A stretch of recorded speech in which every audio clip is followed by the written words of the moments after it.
Listen up, both of you. Your hand when you die. Hey.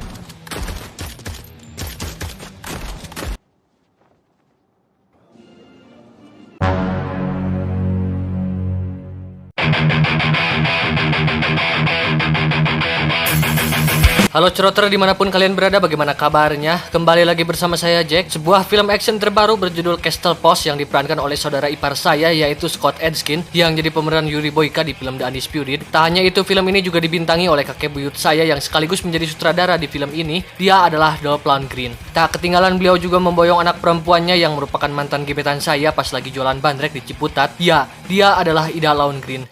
Istrinya nggak sekalian diajak main film om. Jadi tanpa banyak bersunda gurau di awal karena besok saya mau pergi ke New York untuk makan malam bersama Betty Gilpin. Jadi langsung saja cari posisi rebahan yang nyaman, siapkan cemilan, jauhkan barang pecah belah. Selamat menonton dan make it cerot.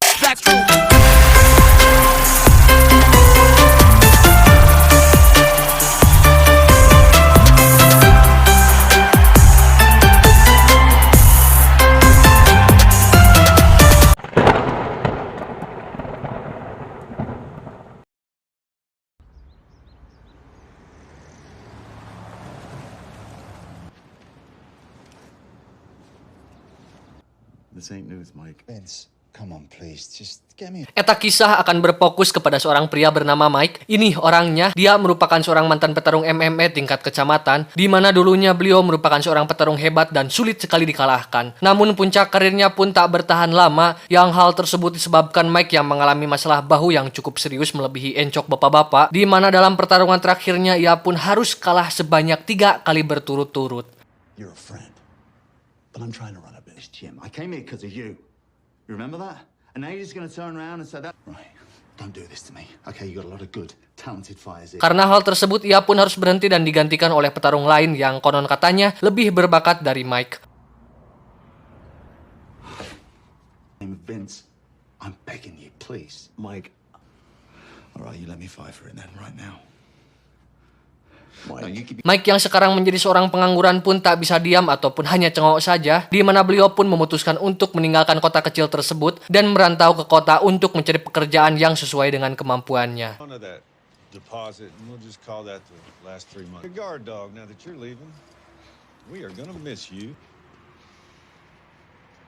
Don't worry about me, Phil. I'm good.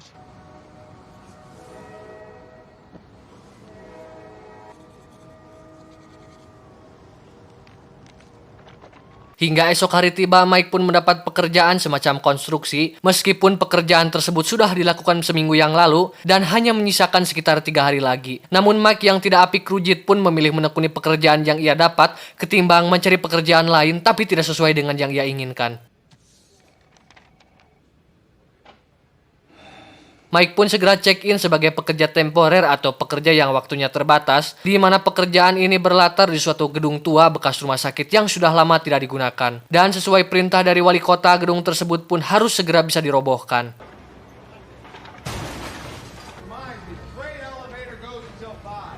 Setelah mendengarkan instruksi dari sang mandor dan sudah menerima kartu waktu, mereka pun segera memulai pekerjaan mulai dari memisahkan barang logam ataupun perabotan yang masih terpasang di setiap ruangan.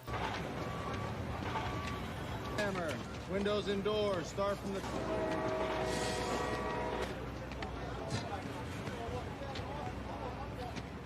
Sementara Mike sedang asik bekerja, scene pun berpindah kepada seorang pria bernama Erickson. Ini pamatuknya, dia merupakan seorang kepala sipir penjara yang sekarang ini beliau sedang dibuat ripuh perihal biaya pengobatan putrinya yang sedang mengidap penyakit kanker darah. Bahkan untuk membayar dokter yang setiap hari datang untuk memeriksa kondisi putrinya pun ia harus kasbon. Dan si dokter yang sudah kapalang liar karena belum dibayar pun meminta Erickson untuk segera membayarnya. Dan jika hari ini belum dibayar juga, sudah pasti si dokter pun enggan untuk datang lagi ke rumah Erickson. One second.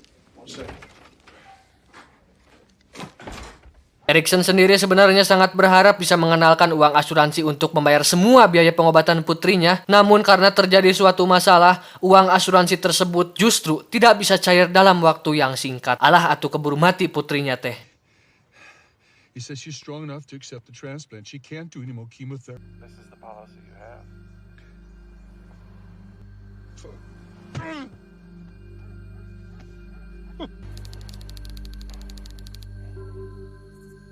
Di sisi lain kita diperlihatkan seorang narapidana berkulit hitam bernama Landon. Ini pembentuknya, yang mana si Landon ini terus-menerus meminta para sipir untuk mengizinkannya bertemu dengan Erikson atas dasar memiliki urusan pribadi. Namun karena takut ada suap menyuap di antara mereka berdua, dia pun tidak mengizinkannya.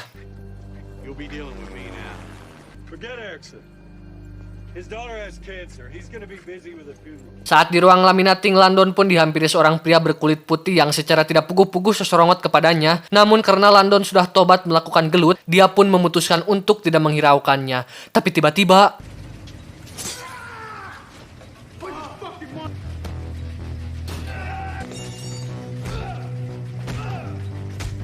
Ya, si pria itu pun menusuknya dengan sebilah pisau, di mana Landon pun tak tinggal diam meskipun ia sudah dibabuk beberapa kali. Dan dengan bermodalkan kunci Inggris, Landon pun mendagor mastaka si pria itu hingga membuat kepalanya bocor.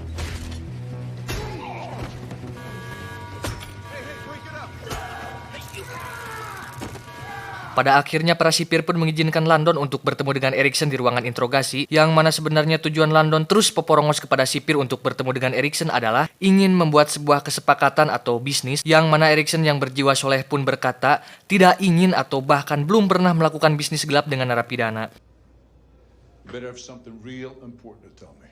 Namun karena Landon terus memaksa dan membawa-bawa nama keluarga, Erikson pun nafsu lalu kemudian mendagorkan mastaka si Landon.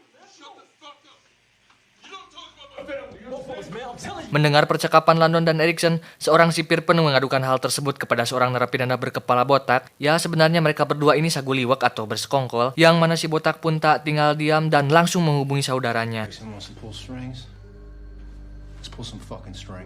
Ini adalah Deacon, dia adalah kakak dari si narapidana botak tadi. 98% pure. Erikson sendiri sebenarnya hanya mengwadul seolah-olah terlihat soleh, yang mana beliau hanya ingin hal tersebut tidak diketahui siapapun dan bisa melakukan bisnis dengan aman dan lancar jaya. Karena di ruangan interogasi terdapat sebuah kamera pengintai yang merekam segala aktivitas mereka, termasuk percakapan mereka berdua. But he started making detour through the hospital park. And everybody know that Damien was moving dope up and down the highway. The park belonged to me. If you stole this money, I... Dan bisnis tersebut sudah pasti berkaitan dengan uang, yang mana sebenarnya tugas bagi Erikson terlihat cukup mudah tapi lumayan hese jika dilakukan, yang mana sebenarnya sebelum si Landon dan si narapidana kepala botak di penjara, mereka berdua merupakan gabungan sekelompok pengedar koboi sukses, dan penyebab berpecahan di antara mereka berdua adalah disebabkan si Landon yang membangsat uang si botak senilai $3 juta sebelum dijerumuskan ke dalam penjara. I want something for it. Look, if I can't get it, Where's the money now? Dan saat ini keberadaan uang tersebut tersembunyi di sebuah gedung rumah sakit tua tempat Mike bekerja. Where's the money now? Alright, done. Where's the money? Kebetulan sekali gedung tersebut akan diruntuhkan hari ini dengan menggunakan peledak untuk mempercepat proses pengerjaan, dan di sana Mike pun berteman dekat dengan seorang pria gendut bernama Georgie. Ini orangnya. No idea that they could do this. Spend more time here than, by myself. Sementara itu si Deacon yang mendengar gedung tersebut runtuh hari ini pun segera mewanti-wanti dari luar dan menunggu para pekerja konstruksi selesai.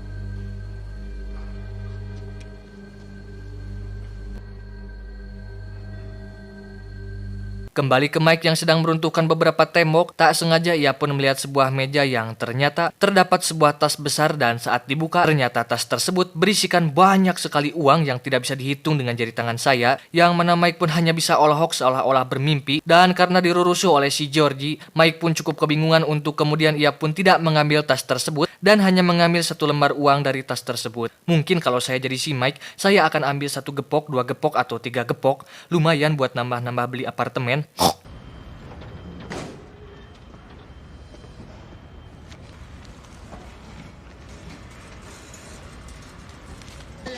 Coming. Come on. Mike yang masih tidak percaya pun memutuskan untuk kembali ke gedung tersebut, dan ia pun beralasan bahwa jaketnya tertinggal di sana. Untuk kemudian ia pun memutuskan untuk segera kembali ke sana dan memberikan $100 kepada si Georgie sebagai uang untuk beli rokok dan jajan bala-bala. Listen, let me get the beers and I know where the jack is. I'll see you in a minute. You sure? Careful. Mike pun bergegas lompatan melalui setiap anak tangga, yang mana bersama dengan itu, si Deacon beserta pasukannya pun segera siap menuju ke sana, dan tak ketinggalan Erikson pun ikut nimbrung dengan bersiap siaga menuju ke tempat yang sama. Sehingga inilah awal ketegangan dimulai dari mereka bertiga.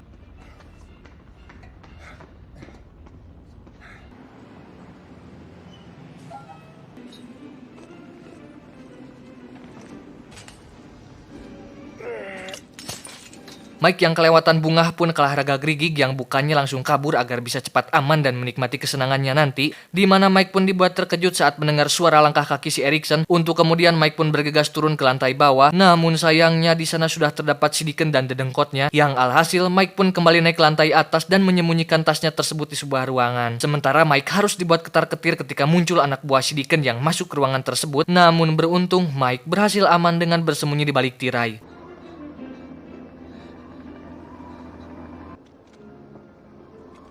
Mike pun kembali dibuat olohok alias terkejut ketika melihat si Erikson yang berada tepat di atas bebatoknya.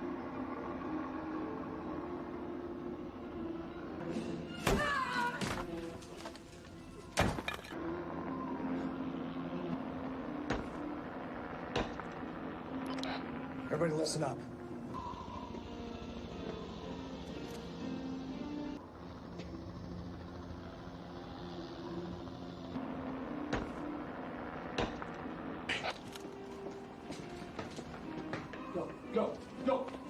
Baru saja ketegangan mereda, Mike pun kembali dibuat tegang tak kalah si Georgie yang datang ke tempat tersebut dengan tujuan mencari Mike yang tak kunjung kembali, yang alhasil si Georgie pun tertangkap dan harus tewas secara mengenaskan. I got a better idea. I work here. I'm part of the crew. I left my...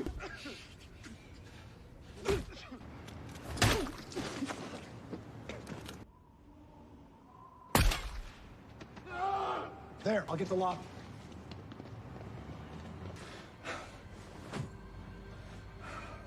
Mike yang emosi pun langsung susuruntulan melawan satu dedengkot si Deacon, yang mana Mike ini sedikit kewalahan saat menghadapinya. Namun dengan pengalaman seorang juara MMA di kecamatan, Mike pun berhasil menghajarnya dengan cukup brutal. Dan dengan tenangan melayangnya, Mike pun berhasil membuat jatuh si penjahat ke dalam pro slip hingga membuatnya tewas saat itu juga.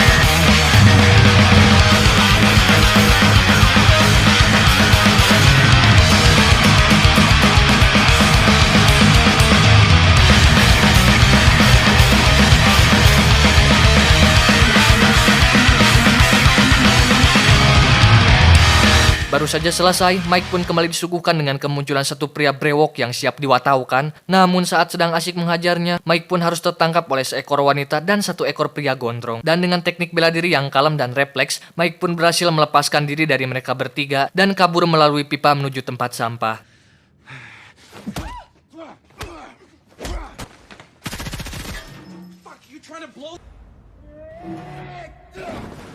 Saat sedang undur-unduran, Mike pun dibekam oleh si Erikson yang mendodongkan sebilah pisau pramuka, yang mana Mike pun kembali bertindak refleks dan berhasil menghajar si Erikson. Tetapi di luar dugaan saya pribadi yang menyangka bahwa si Erikson tidak sekuat Mike yang saya kira di usianya yang sudah kolot alias sudah tua, mulai terjadi berbagai penyawat yang karaos, dan jika digunakan untuk gelut pun akan sangat sulit sekali, apalagi lawannya juga bukan pria lebay yang suka joget-joget di TikTok. Ini Yuri Boyka loh guys lawannya, bukan tukang isi ulang galon ya. Lanjut.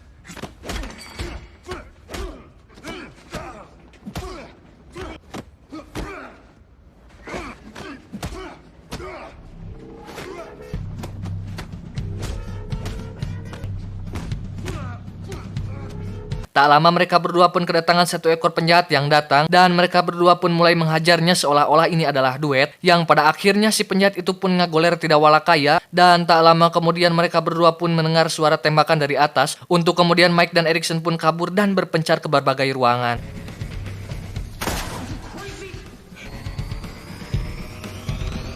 Mike sendiri kabur ke lantai atas yang mana ia pun harus terkepung oleh 2 ekor penjahat. Namun beruntung berkat bantuan sutradara, terdapat sebuah tali darurat yang terpasang di lorong tersebut untuk kemudian Mike pun ngagulayun keluar dari ruangan tersebut tanpa menduga bahwa di bawah sana sudah terdapat si Deacon dan anak buahnya yang siap mendorodotnya dari bawah.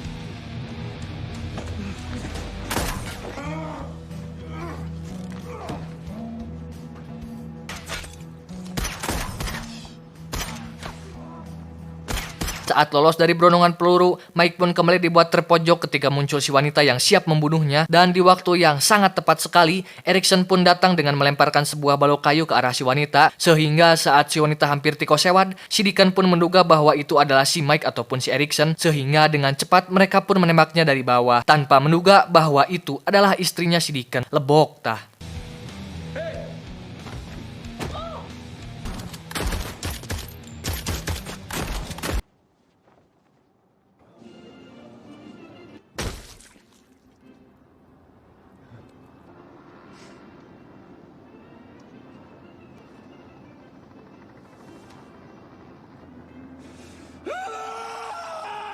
Mike sendiri harus terluka di bagian tangan entah terkena tembakan atau bagaimana. Dan Erickson yang baik hati pun mau menolongnya dan menjelaskan siapa si Deacon sebenarnya dan apa tujuannya datang ke tempat ini. You're bleeding. All right? You're bleeding. Si Deacon sendiri merupakan ketua dari kelompok paramiliter yang terdiri dari 5 orang manusia dan maksud tujuannya datang ke tempat tersebut adalah ingin mengambil uang $3 juta yang katanya milik adiknya yaitu si narapidana botak yang kemungkinan tersembunyi di suatu tempat di rumah sakit ini. Call themselves the 5 families. So you just figured you'd come here and take it? So how do you fit into this? The guard there. Yeah, something like that. What about you? Dari sini mereka pun mulai berduet bersama untuk bisa keluar dari tempat tersebut secara hidup-hidup, yang mana mereka berdua pun dengan kompak berhasil membabat kedua penjahat yang tak sengaja lewat. I need a gun. Hey, wait.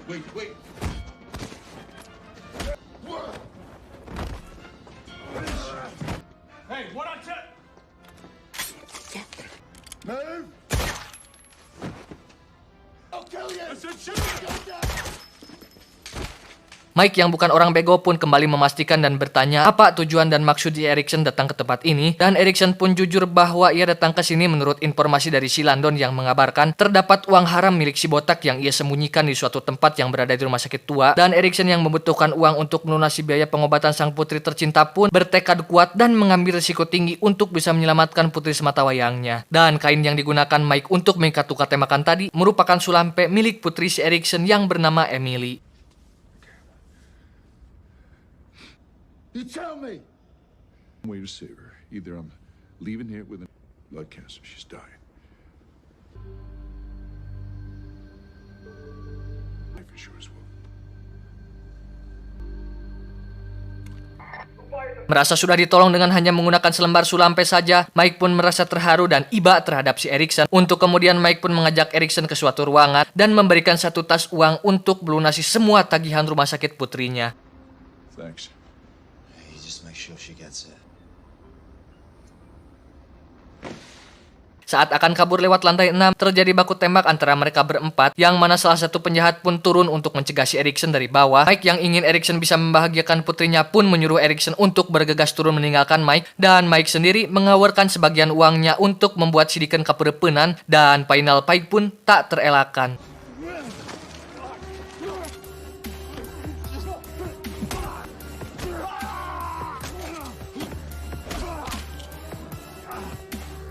Saat pertarungan berlangsung cukup sengit, Mike pun kembali mengalami nyeri di bagian bahunya, yang mana Mike pun berhasil dipiting oleh si Deacon, dan disinilah Mike pun kembali merasakan akhir dari puncak karirnya, yang mana Mike pun seolah-olah merasakan semua sudah berakhir. It's over.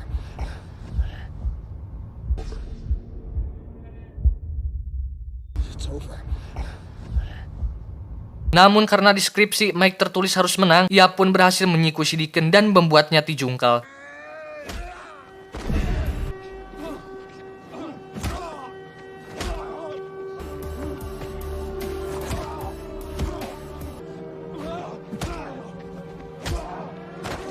Mike sendiri kabur dengan membawa satu tas saja akibat rusuh, dan dengan hitungan tinggal 10 detik menuju peledakan, Mike berhasil selamat dengan adanya bantuan dari si Erickson.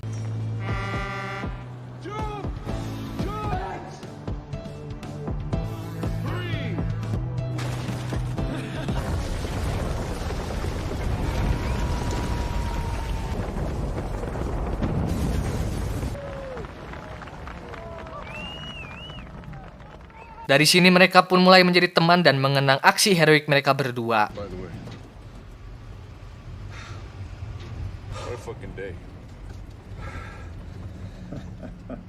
Beberapa hari setelah itu, kita diperlihatkan keluarga kecil si Georgie yang masih sangat berduka atas kepergian sang kepala keluarga. Dan saat kedua anaknya membuka pintu, mereka bertiga pun dibuat terkejut ketika menemukan satu tas berisi banyak sekali uang. Dan tas tersebut merupakan pemberian dari si Mike yang merasa bahwa Mike lah yang melibatkan si Georgie dalam bahaya hingga tewas. Dan dengan memberikan uang, Mike pun berharap bisa sedikit meringankan beban keluarganya. Meskipun uang bukanlah segalanya, tapi dengan adanya uang, hidup akan terasa lebih bahagia.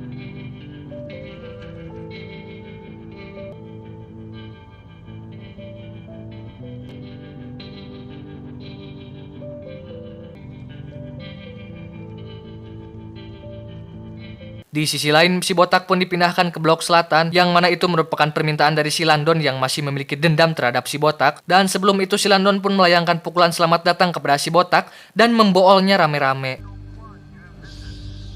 I didn't do nothing. Motherfucker. Tamat, ending yang cukup meng-Erickson-kan.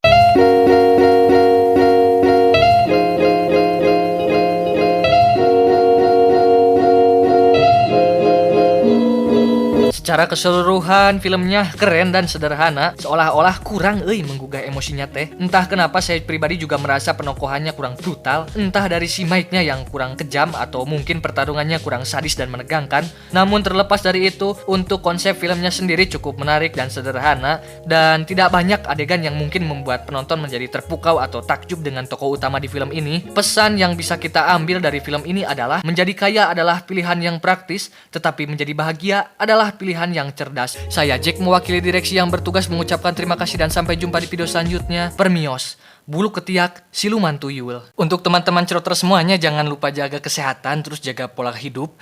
Sekalian juga jangan lupa tinggalkan subscribe, like, dan share-nya di video ini agar saya mendapatkan uang dari AdSense. Ya, biasalah untuk mengganti uang kopi pas ngedit video ini. Pokoknya sukses terus buat kalian semuanya. Terus tetap semangat menjalani kewajiban hidup dan sebagainya. Kalau masih pelajar, belajar yang rajin, terus yang udah kerja jangan mudah menyerah, oke? Ya udah gitu aja dari saya, nanti takutnya kepanjangan durasinya, oke? Terima kasih, bye.